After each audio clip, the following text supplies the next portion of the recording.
The morning sun cast a golden glow over London as the city began to stir with anticipation. Inside Kensington Palace, the royal household was already buzzing with quiet activity. Prince William stood before the mirror in his dressing room, carefully adjusting his dark navy suit.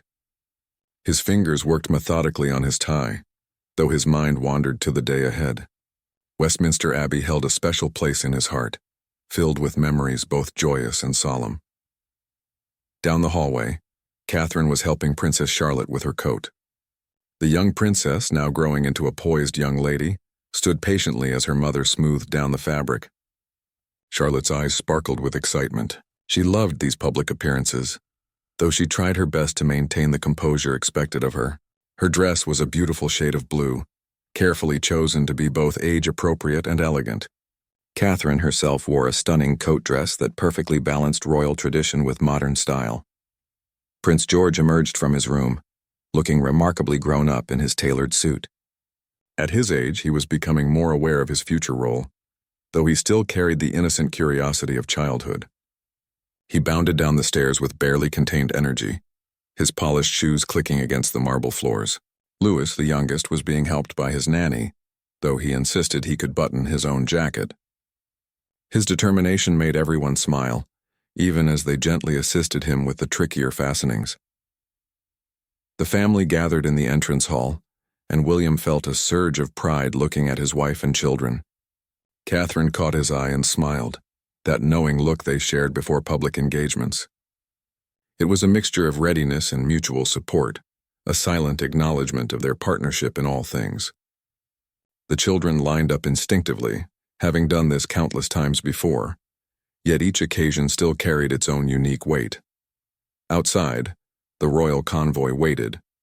3 sleek vehicles sat ready, their drivers standing at attention. Security personnel moved with practiced efficiency, checking final details and coordinating through discreet earpieces. The route to Westminster Abbey had been carefully planned and secured. London's streets would soon witness another chapter in the ongoing story of Britain's beloved royal family. As they stepped outside, a cool breeze swept across the palace grounds. Catherine placed a gentle hand on Louis's shoulder, guiding him toward the car. George walked with his father, mimicking William's stride without even realizing it. Charlotte moved gracefully beside her mother, already showing signs of the poise that would serve her well in years to come. The family's cohesion was evident in these small moments, the way they naturally came together as a unit. The drive through London offered glimpses of everyday life in the capital. People went about their morning routines, some pausing to wave as they recognized the convoy. William gazed out the window, reflecting on how much had changed since he was a child making similar journeys. He remembered sitting in cars with his own parents, the weight of public expectation already settling on young shoulders. Now as a father, he was determined to give his children both the tools they needed for their roles and the freedom to be themselves. Catherine squeezed his hand gently, bringing him back to the present moment. She had an uncanny ability to sense when his thoughts drifted to heavier matters. Her presence was a constant source of strength, her understanding of royal life now as deep as his own.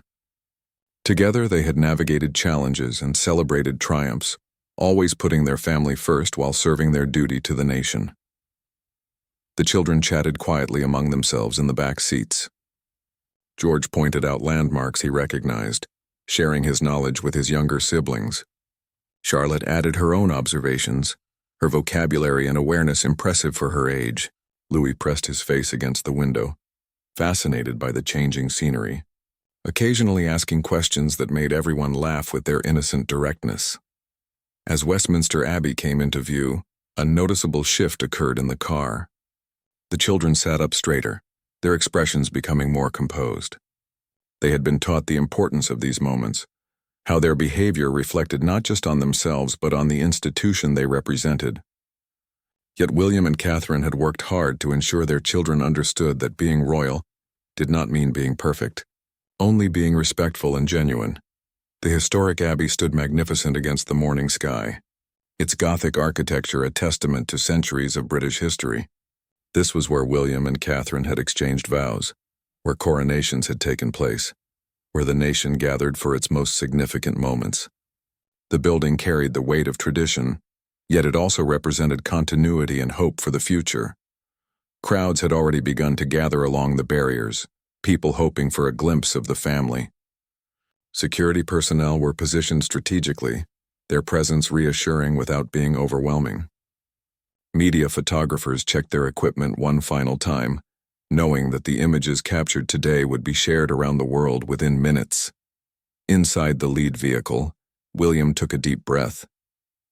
These public appearances were second nature to him now, yet he never took them for granted.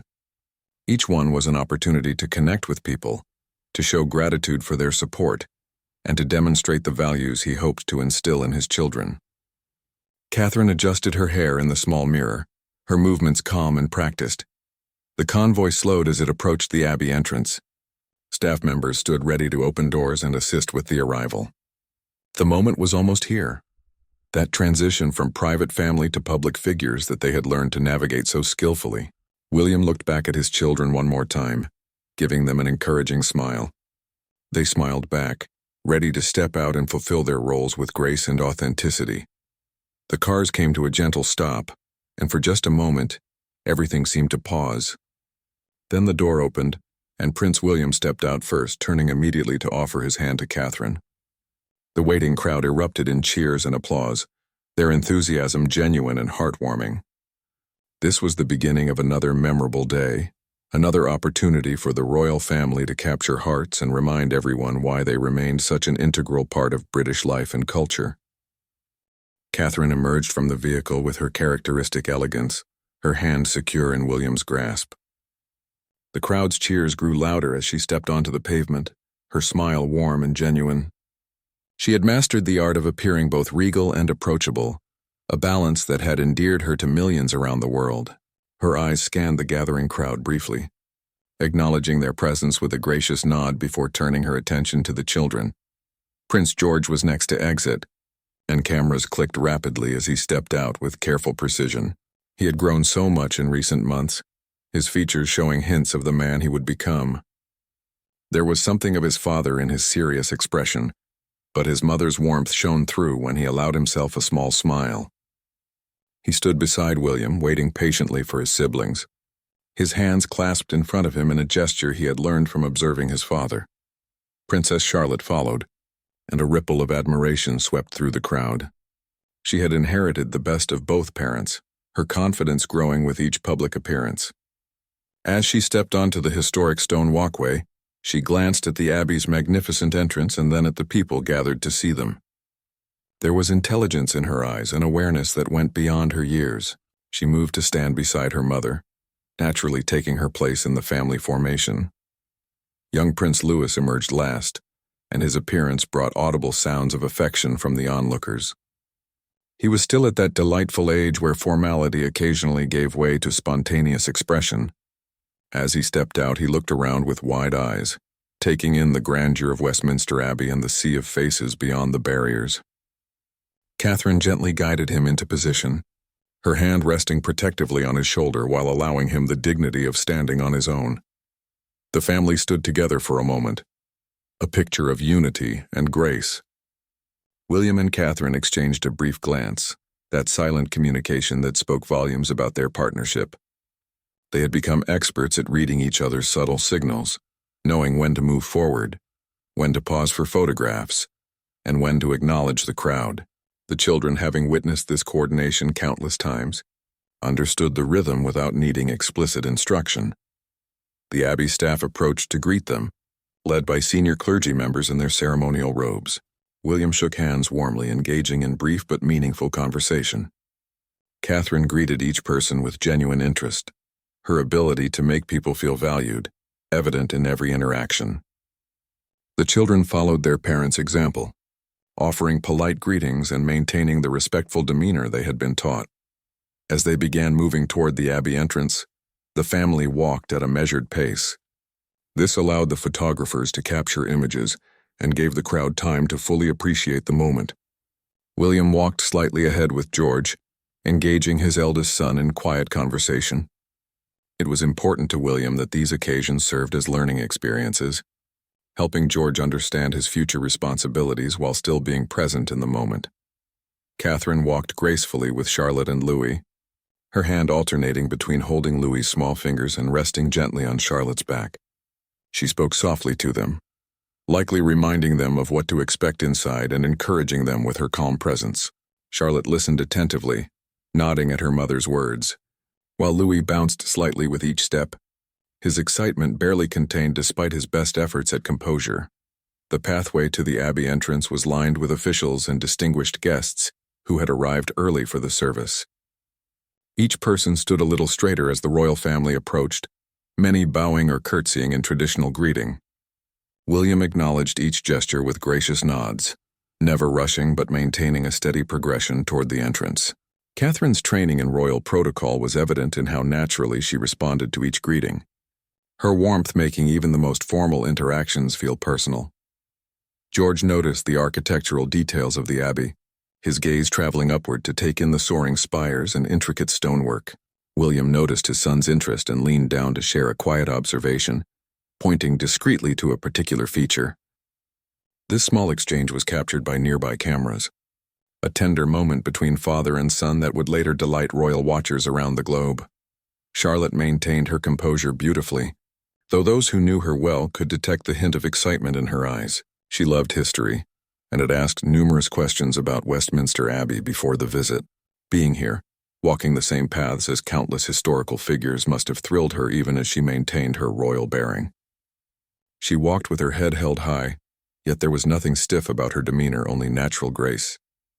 Louis, despite his youth, was trying his absolute best to match the dignity of his older siblings. Every few steps, however, his natural exuberance would peek through. He would look up at his mother with an expression that seemed to ask if he was doing well, and Catherine's reassuring smile would give him the confidence to continue. These small interactions revealed the loving foundation upon which the family's public role was built. The entrance to Westminster Abbey loomed before them, its massive doors open in welcome. The interior was visible beyond, with its magnificent nave and the soft glow of light filtering through ancient stained glass windows. Music began to drift out from within, the sound of the organ preparing for the service adding to the solemnity of the moment.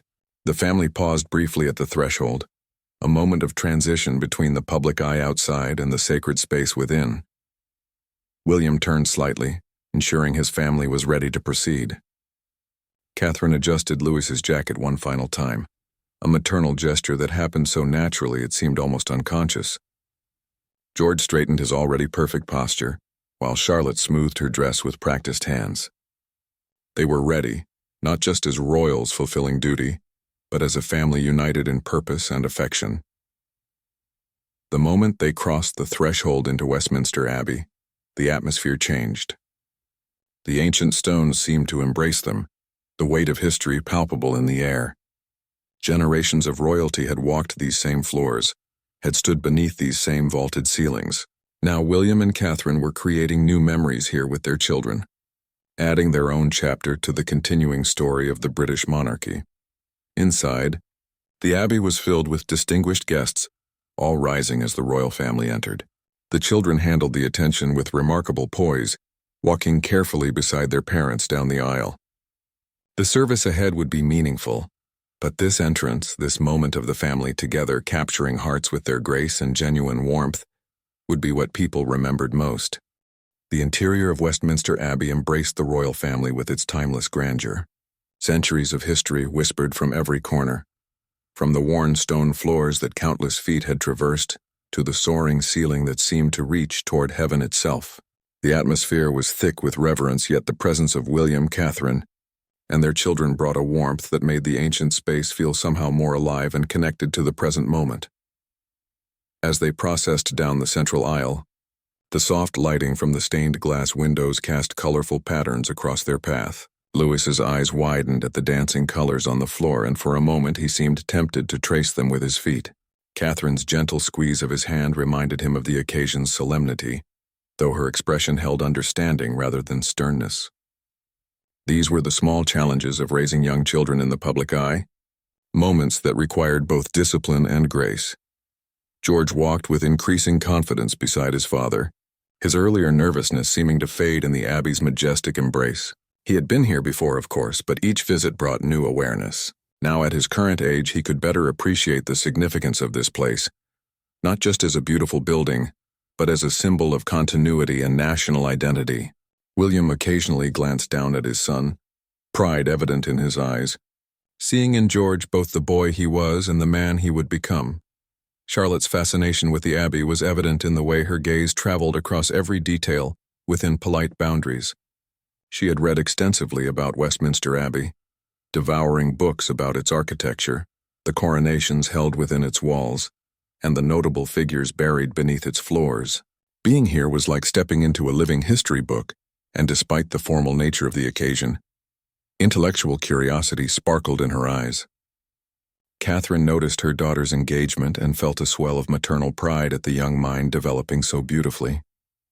The congregation watched the family's progress with admiration and affection. These were not distant figures from history books, but real people, navigating real challenges with dignity and humanity. The way William and Catherine moved together spoke of genuine partnership, while their attentiveness to their children revealed the priority they placed on family despite their royal obligations. It was this authenticity that had won hearts across the nation and around the world. As they approached their designated seats, the family moved with practiced coordination. William guided George to his position while Catherine ensured Charlotte and Louis were comfortable and properly situated.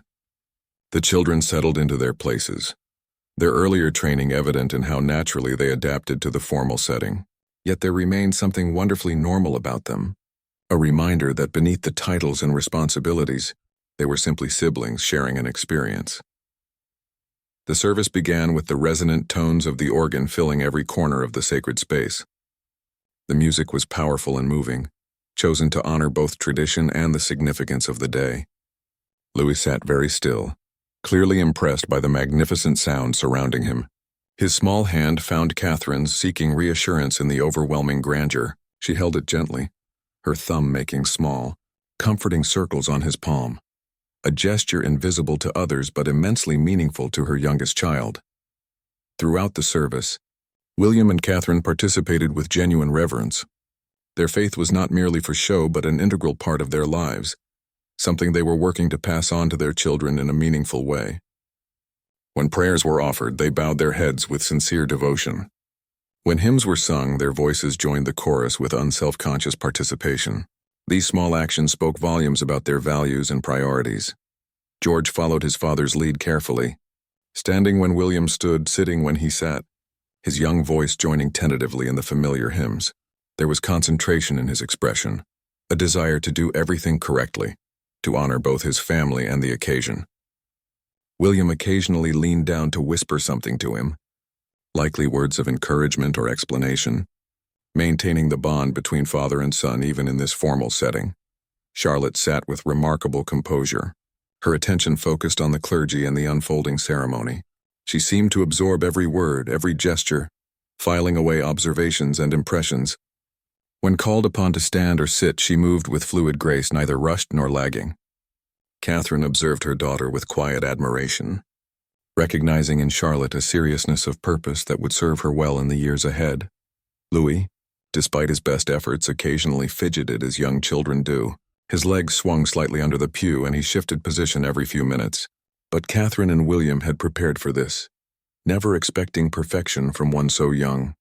When his restlessness threatened to become noticeable, Catherine would gently redirect his attention, pointing out something interesting in the Abbey's decoration, or simply holding his hand more firmly. These small interventions kept him engaged without making him feel criticized. The sermon delivered from the pulpit carried messages of service, duty, and compassion. William listened intently, finding personal meaning in words that resonated with his own understanding of his role. Catherine's expression reflected thoughtful consideration, her mind likely drawing connections between the spiritual guidance being offered and the practical challenges of daily life. Both understood that their position required constant balance between public expectation and private authenticity. When the congregation rose for a particularly moving hymn, the family stood together, their voices blending with hundreds of others in the vast space. There was something profoundly moving about this moment. The royal family and ordinary citizens united in song and purpose. Charlotte's clear voice rang out with surprising confidence. While George added his developing tones more cautiously, Louis attempted to follow along, his contribution more enthusiasm than accuracy, but no less precious for that. As the service progressed, different speakers approached the lectern to offer readings and reflections. Each contribution added layers of meaning to the occasion, weaving together themes of heritage, responsibility, and hope for the future.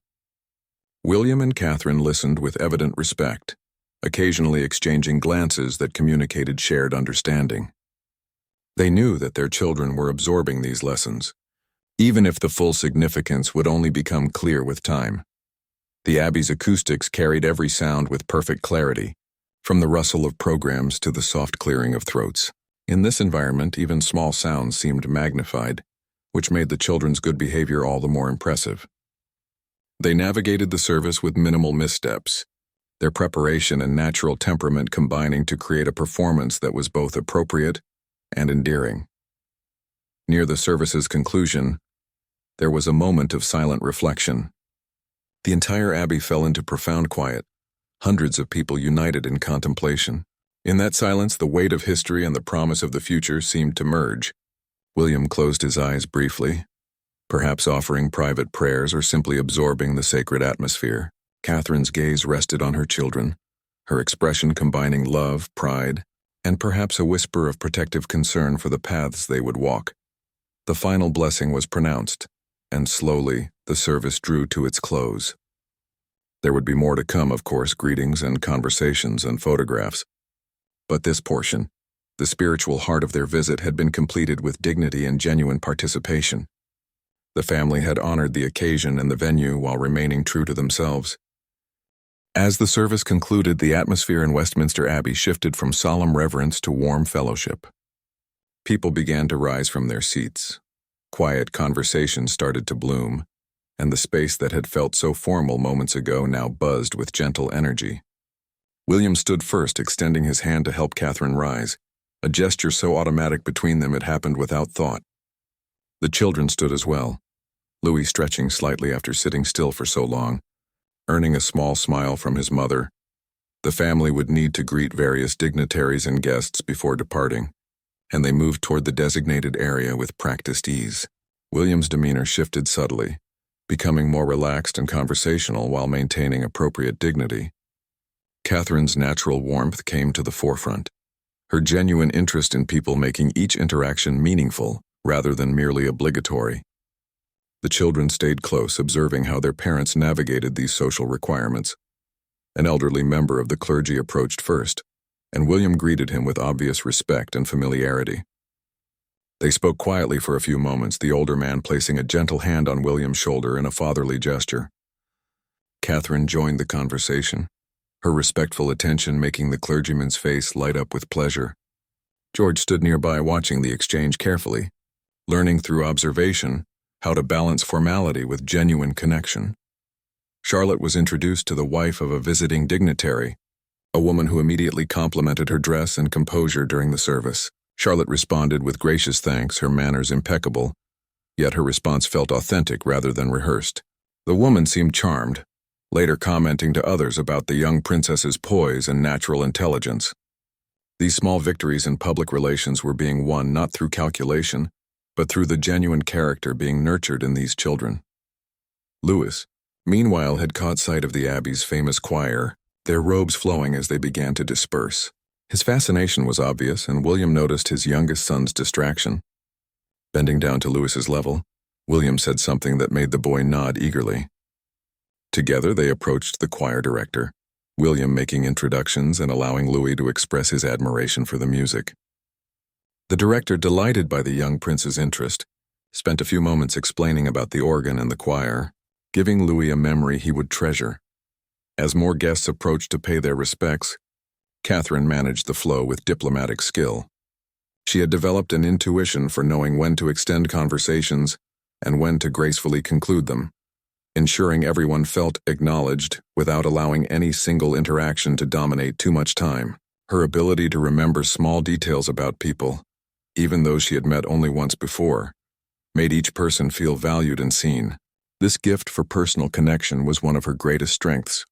George found himself in conversation with a young member of Parliament who asked thoughtful questions about his interests and studies.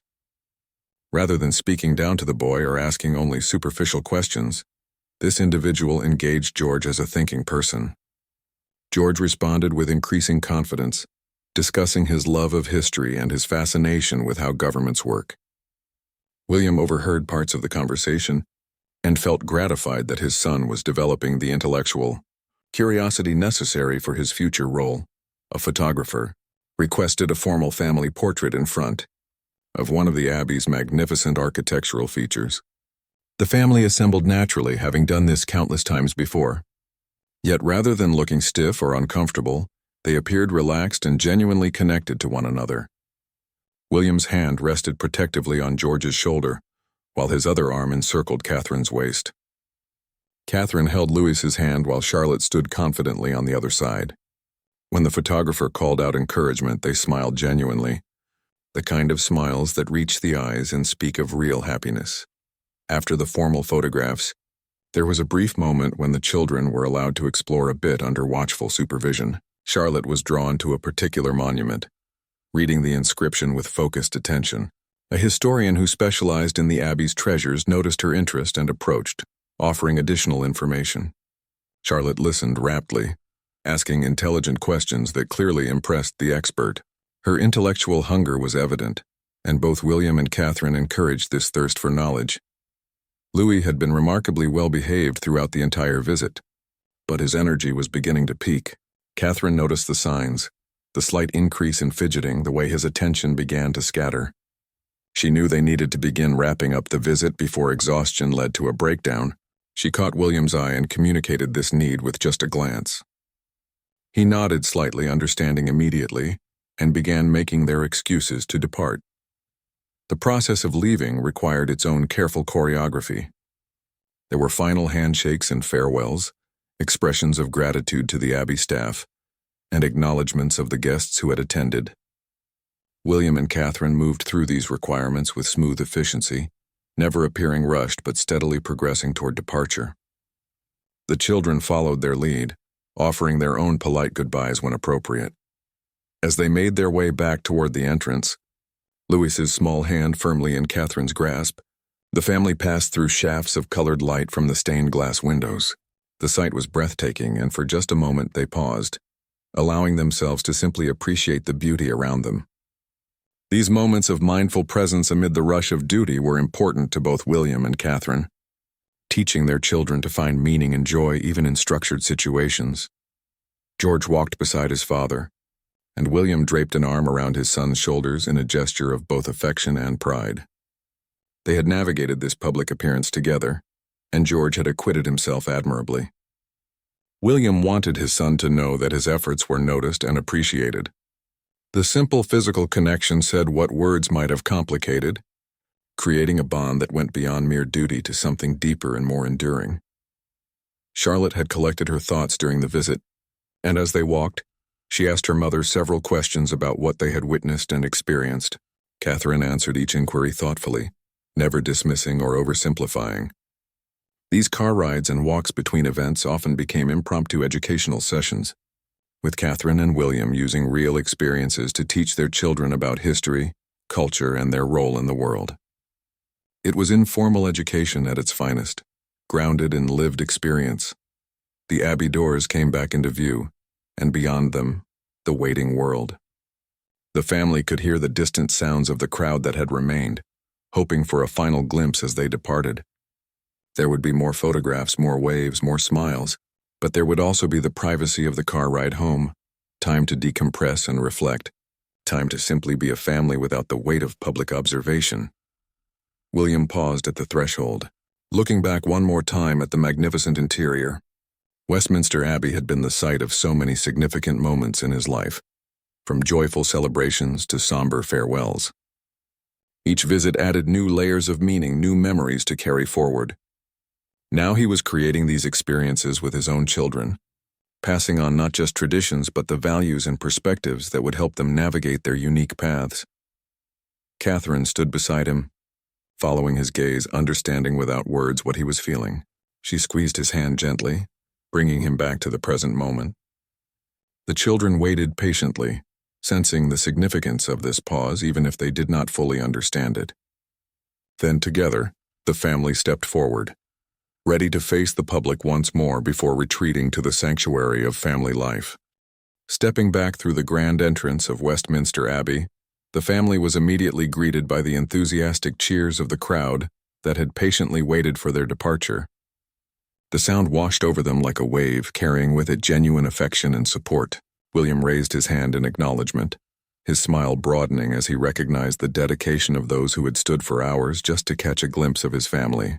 This display of public devotion never ceased to move him, reminding him of the responsibility he carried.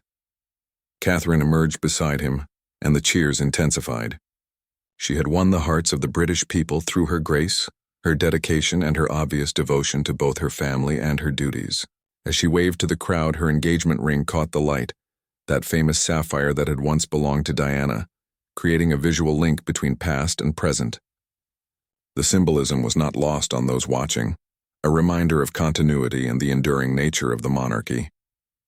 The children followed, and the crowd's reaction shifted to something even more tender.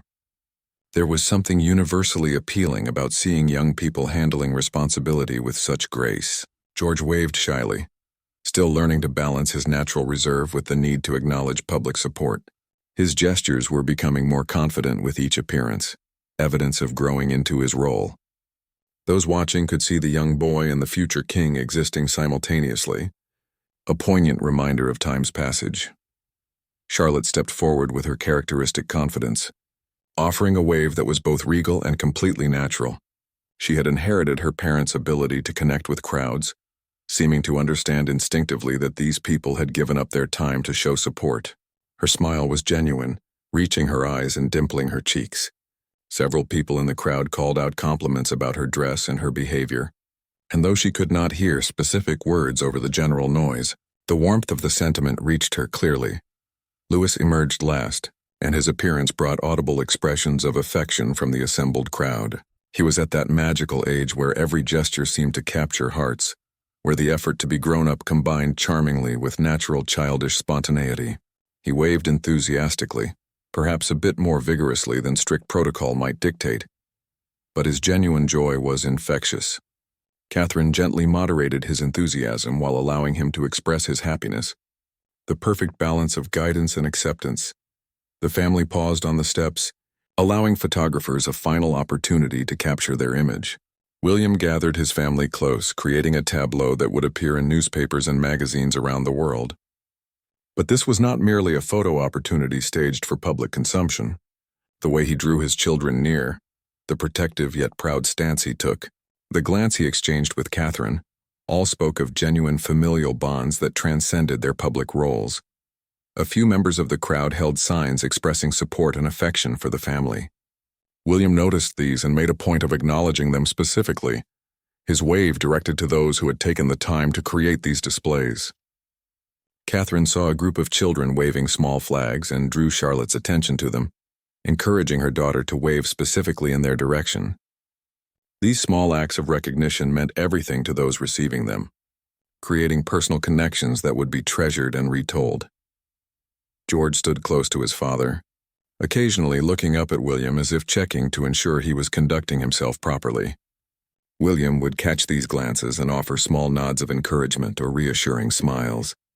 The mentorship happening in these moments was subtle but significant. The passing of knowledge from one generation to the next about how to serve, how to acknowledge support, and how to maintain dignity while remaining human and approachable. The security team, while remaining unobtrusive, maintained their careful watch over the proceedings.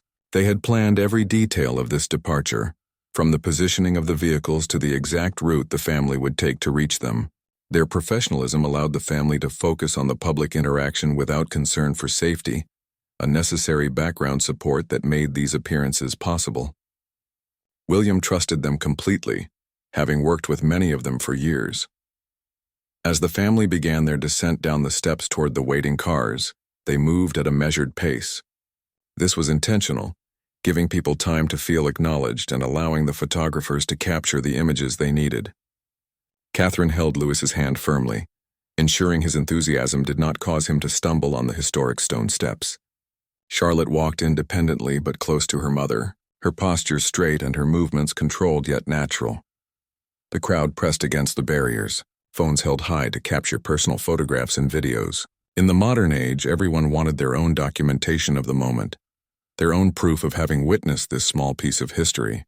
The security personnel maintained order without being heavy-handed, their experience showing in how they managed the situation with minimal visible intervention. The atmosphere remained celebratory rather than chaotic. Halfway down the steps, a young girl in the crowd caught Catherine's attention. The child was holding a small bouquet of flowers, clearly hoping to present them to the princess.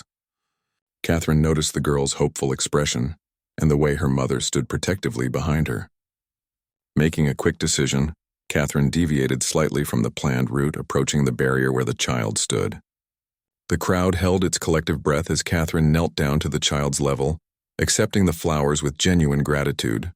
The moment was pure magic. The little girl's face lit up with wonder and disbelief that her offering had been accepted. Catherine spoke to her briefly, likely asking her name and thanking her for the thoughtful gift. The child's mother wiped away tears of joy, overwhelmed by the kindness shown to her daughter.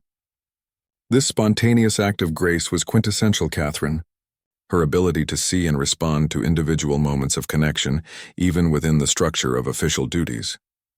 William watched this exchange with evident pride in his wife, allowing her this moment while ensuring the rest of the family remained properly positioned.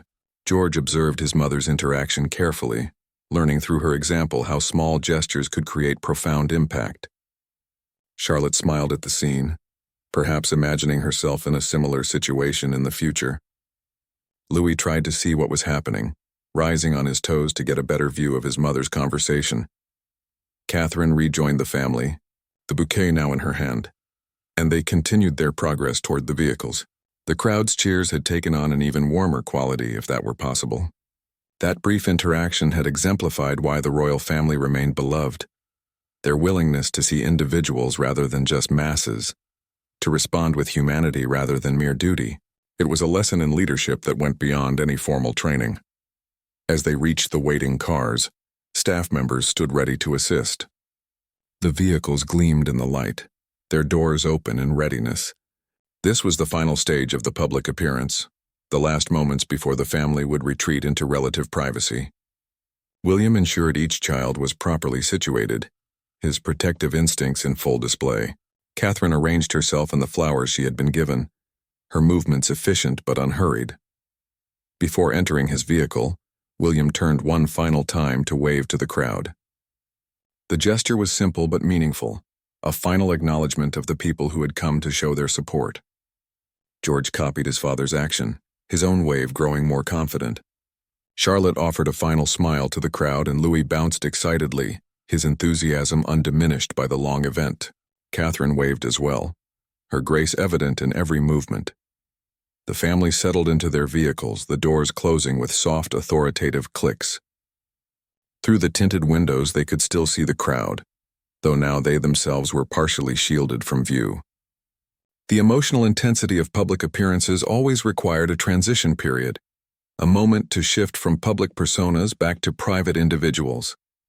As the convoy began to move, pulling away from Westminster Abbey, the family could finally relax slightly, the formal requirements of the day beginning to ease. The drive away from the Abbey was slow at first, allowing the crowds to continue waving and taking final photographs. William leaned back in his seat, his posture softening now that the cameras could no longer capture every detail. He glanced at Catherine and they shared a look of mutual relief and satisfaction. The appearance had gone well, better than well, and their children had conducted themselves beautifully. These small victories mattered, building confidence for future occasions and reinforcing positive behaviors. In the back seats, the children began to chat more freely, their voices rising slightly as the need for quiet composure faded. George talked about the service and the people he had met, his observations revealing how much he had absorbed during the visit. Charlotte enthused about the historian who had spoken with her, already planning to research more about the topics they had discussed. Louis simply expressed his relief at being able to move freely again, wiggling in his seat to release pent-up energy. Catherine listened to her children with a mother's attentive ear, occasionally asking questions that encouraged them to reflect more deeply on their experiences. She believed strongly in processing these events with the children, helping them understand not just what they had done but why it mattered. William added his own observations, praising specific moments when each child had handled something particularly well, his words building their confidence and reinforcing positive lessons learned. The convoy moved through London streets at a steady pace, and the familiar landmarks sliding past the windows provided a comforting rhythm to the journey home. The city that had watched them depart hours ago now witnessed their return, though with considerably less fanfare.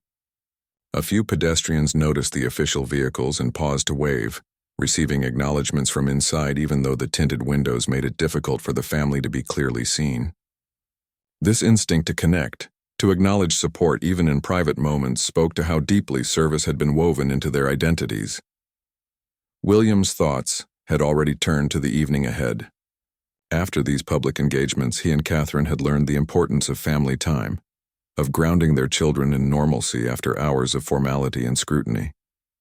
Perhaps they would have dinner together in the private family dining room, just the five of them without staff hovering, allowing conversation to flow naturally without the structure that public meals required. These ordinary moments were precious, the foundation upon which their extraordinary lives were built. Catherine absently arranged the small bouquet she had been given, her fingers gentle on the delicate stems. The flowers represented so much more than a simple gift. They symbolized connection, the bridge between the royal family and the people they served. That little girl's face when she had accepted the offering would stay with Catherine for a long time, a reminder of why these appearances mattered, why the sometimes exhausting demands of public life were worthwhile. Each interaction rippled outward in ways they could never fully measure. George gazed out the window, his reflection visible in the glass, superimposed over the passing scenery. He was processing the day in his own way, a thoughtful child who internalized experiences and examined them from multiple angles. William recognized this trait, having been similarly introspective at that age. He knew better than to interrupt George's contemplation, understanding that his son needed time to sort through thoughts and feelings before he could articulate them clearly. Charlotte had pulled out a small notebook from her mother's bag, one she often carried to jot down observations and questions. She was writing something, her handwriting careful and neat despite the moving vehicle. Catherine glanced over, curious, and Charlotte showed her the page.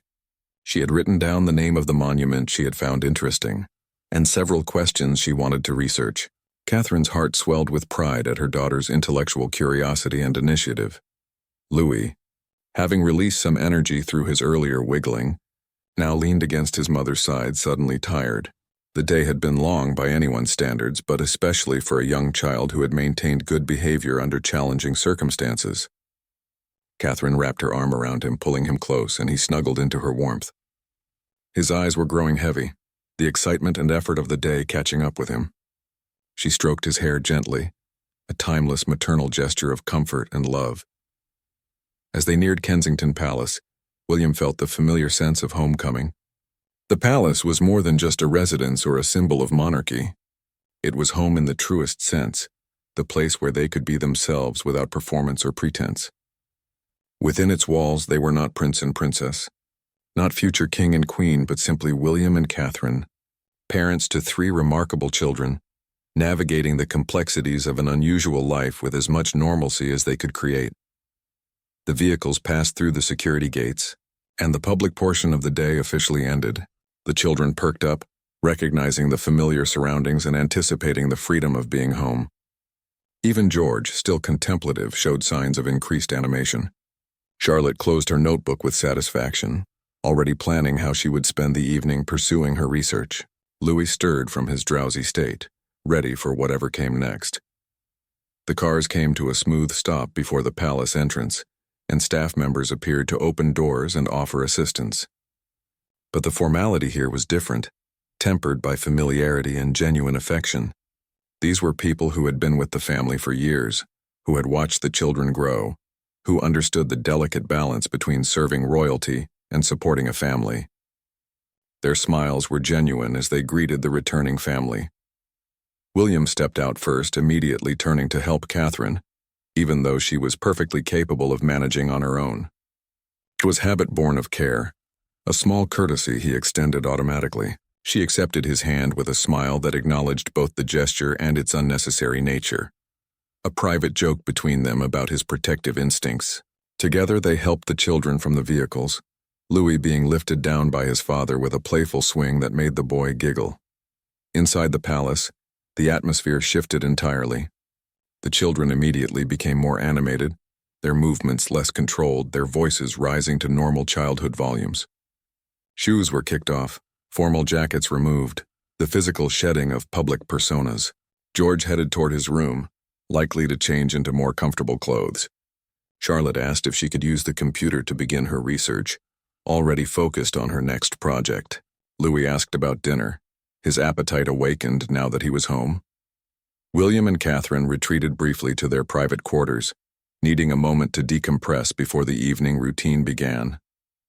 They stood together in comfortable silence, both reflecting on the day's events.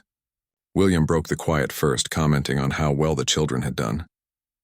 Catherine agreed, adding specific observations about each child's growth and development.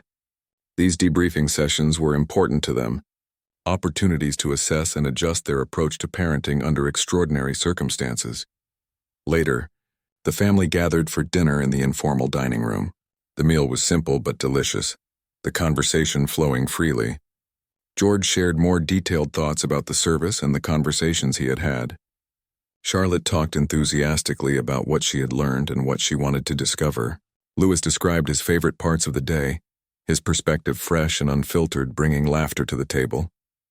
William and Catherine listened more than they spoke, creating space for their children to process and express. After dinner, there was time for reading and quiet activities. William spent time with George discussing a history book his son was working through, their conversation ranging across topics from ancient civilizations to modern governance. Catherine helped Charlotte with her research, guiding her to reliable sources and teaching her how to evaluate information critically. Louis played nearby, his imagination creating elaborate scenarios with his toys, occasionally calling for his parents to witness some important development in his game. Bedtime came with its familiar rituals.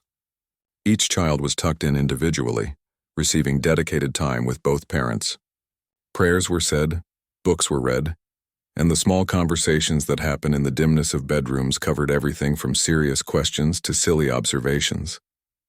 These moments were sacred to William and Catherine, the times when their children were most open, most vulnerable, most truly themselves.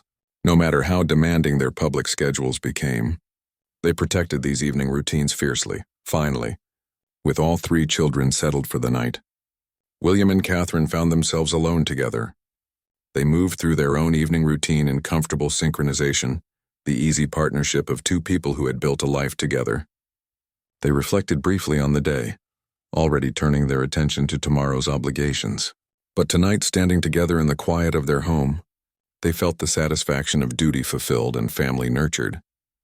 The day at Westminster Abbey would be analyzed in newspapers and on social media. Photographs would be shared millions of times, and commentary would be offered from countless perspectives. But for William, Catherine, George, Charlotte, and Louis, it had simply been another day of balancing extraordinary responsibility with ordinary human experience. They had captured hearts not through calculation or performance, but through the authentic expression of values they genuinely held. Values of service, dignity, compassion, and family. As the lights dimmed in Kensington Palace, the family rested, knowing that tomorrow would bring new challenges and opportunities. But tonight they had done well together, as they always strive to do. One appearance at a time, one day at a time, writing their own chapter in the ongoing story of the monarchy, while never forgetting they were, first and foremost, a family.